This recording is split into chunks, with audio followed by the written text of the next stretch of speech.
In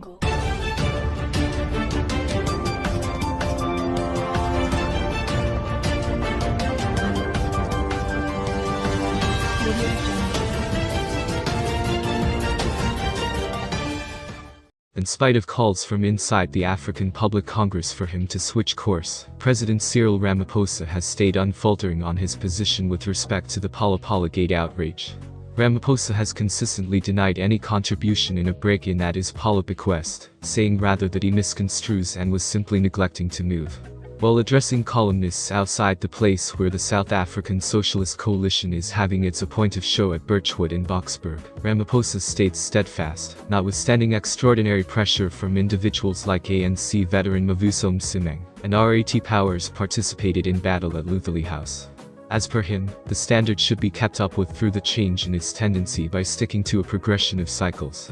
At the point when he had gotten everybody's feedback, he had them all stand and stay unmoving, until the air was altogether drained out of each cycle they have been heard, and as I've proactively referenced, there are conventions that should be followed.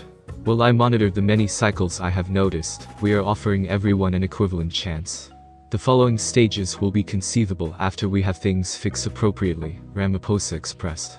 Positive about the presence of SACP agents, Ramaphosa flaunted that an inside war had been battled against the ANC's way of life. He said, "We are battling for the soul of the ANC, and I will not pull out," showing that he wouldn't surrender in spite of the hindrances, assuming the ANC segments are any sign. The RAT's partners likely didn't contribute a lot of that much to the arranging system. No charges have been held up against the president, however, that hasn't prevented some from requesting his ouster.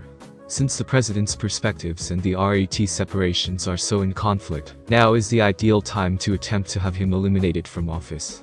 On moral grounds, I don't really accept that they ought to have the option to look for his removal, as by far most are cunning machine gear pieces who benefited during the undertaking's level of state control again. This is trustworthy news that I've come to share with you, so please accept my warmest welcome. If the president resigns tonight, it will allow the ANC's most vile, cowardly, and unrepentant criminals to begin feasting once more. Are you ready for President David Mabuza? We will not have an early election, and whoever is advocating for one is simply seeking a spin on this story similar to British Tories. The ANC will simply retain power and shuffle its leadership. The ANC leadership is vacant. Credible leaders such as Naledi Pandor or Ronald Lamola lack the time necessary to build a groundswell of support for a victory, with only days remaining until the conference. I would welcome another Motlanthe interim presidency, but this is at best a temporary solution. A resignation from Ramaphosa is exactly what the criminals ordered. The following 18 months will be hell for our nation. In 2024, however, we will be able to determine whether it is time to end South Africa's abusive relationship with the ANC. The choice remains ours to make.